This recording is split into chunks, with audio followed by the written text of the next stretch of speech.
GT Countdown.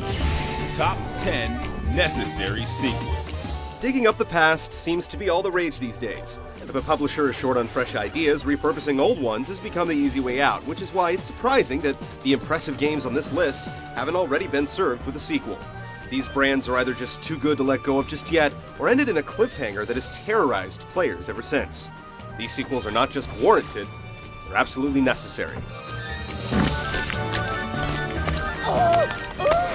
Number 10. Ultima.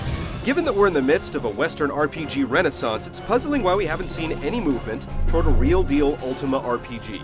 Sure, the enduring appeal of Ultima Online is not to be understated, but frankly, it's about time EA tackles this storied universe in a standalone game with fresh ideas and today's tech. More than 10 years have passed since the last true Ultima game, long enough to assure that whoever would work on this new installment could enjoy full freedom to recast the universe at their will. Though longtime fans may loathe the idea, there's no reason for 30 years of history to hamstring the creativity of new creators. Get on it, EA. The current generation deserves an Ultima game. Number 9. Skies of Arcadia. The original Skies of Arcadia captivated fans with its charming world, vibrant characters, and clever airship battles. Skies became such a favorite that Sega decided to re-release the RPG on the GameCube 3 years after its debut in the Dreamcast, and it since has become one of the most sought-after role-players. Given the success of Valkyria Chronicles, which was developed in part by former Sky staff and featured cameos by Vice, Ica, and Fina, we're hoping to see the trio's continuing adventures as Sky Pirates in a proper sequel someday. Number 8. Strider. Capcom's been sitting on a goldmine with Strider. Apart from starring in a decent 2D sequel earlier in the decade, plus a role in the Marvel vs. Capcom games, the world's coolest futuristic ninja has been in a long, baffling retirement. Maybe it's just a matter of time, but we frankly lost our patience. It's time Strider Hiryu headlines his own 3D action game. Think about it. Capcom has an arguably peerless grasp of the formula in place that would allow him to thrive with the Devil May Cry games. Just replace the demonic shenanigans with some high-tech intrigue, and you've got a perfect starting point. Now make it happen, Capcom. Number 7. Killer Instinct. This blast from the 90s has gone without a sequel for well over a decade, but the combo-crazy fighting series Killer Instinct is primed for a comeback. After repeatedly teasing a sequel with company Christmas cards, Rare has now directly implied that KI3 is a real possibility. Street Fighter IV proved an old fighter can learn plenty of new tricks, and while it's a little unnerving to think that players may be pulling off ridiculously extended ultra combos using Natal's motion controls, the best Western-developed fighting game outside the sports arena deserves another shot at fame. Supreme victory! Number 6. Eternal Darkness. The GameCube thriller from Silicon Knights took a literary approach to horror with a plot spanning centuries of playable characters. An early choice changed tactics and cutscenes throughout the game, and was best known for a sanity meter that triggered hallucinations, broke the third wall, and sent players into a tizzy as they thought their game saves had been deleted. While the main villains were defeated, the manipulative Mantarok survived, and the source of the yellow magic alignment was never revealed. However, the journey continues. Recent technology opens the doors for all manner of new insanity effects.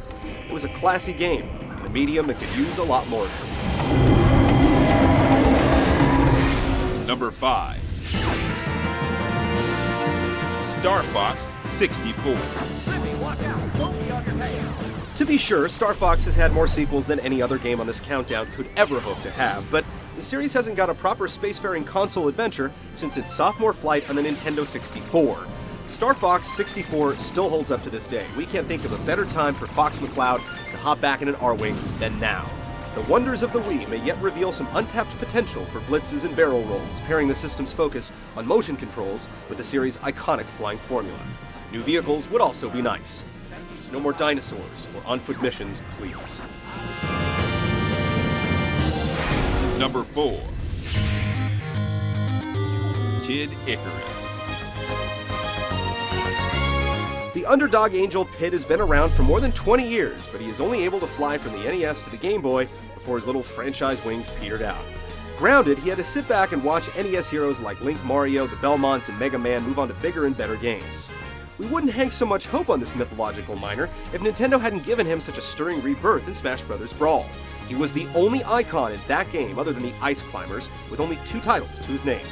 Then there were rumors swirling forever that Capcom's Dead Phoenix would morph into Pit's next adventure, which never materialized. Zelda's combat mixed with Mario's platforming and a splash of feathered flight? Sign us up. Number 3. Conker's Bad Fur Day. Conker's boisterous demeanor makes him one lewd, rude, and crude furry, but when it comes to sheer likability, he's hard to beat.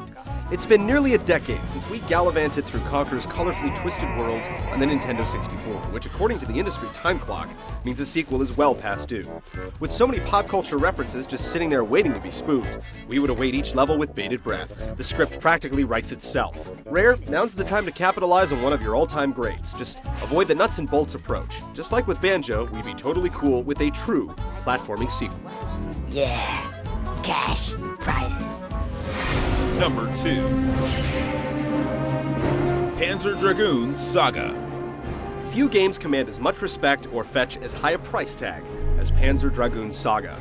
Released for the dead-on-arrival Sega Saturn, Saga is undoubtedly its most heralded game. We were teased by the franchise rebirth in the form of Panzer Dragoon Orta, an on-rail shooter for the original Xbox that mimicked the initial games in the series. But Saga was an RPG, and we were definitely left wanting in Orta's wake. While the story didn't end on an especially big cliffhanger, Saga remains a unique play over a decade later. If they could capture just a fraction of the magic in a sequel, it would be one of the best RPGs in recent memory.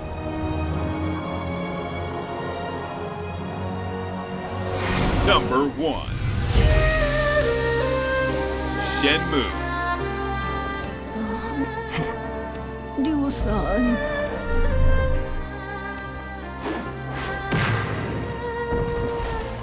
The paltry chapters dished out were just the tip of the Triad's treachery in Ryo's quest for vengeance and sailors. Sailors? I'll look for some. Thank you very much. A technological herald and gameplay harbinger of things to come, Shenmue was Second Life without the bothersome other people. A virtual console with emulated arcade classics and the beacon that repopularized, for better or worse, QuickTime events. Immersive and cinematic, we can only imagine how the next chapter would, and still could, unfurl, built upon over a decade of refinements that could possibly materialize the vision of Yu Suzuki's masterwork. Ryo's forklift cameo in Sonic's All-Star Racing has kept a flicker of hope alive for the faithful, for Lon D must be punished, capsule toys must be collected, and kittens cared for. It left the series and the Dreamcast off on one of the biggest cliffhangers of all time, making Shenmue 3 our number 1 necessary sequel. No, I don't remember. They might have been the ones who murdered my father. Your father? Please try to think.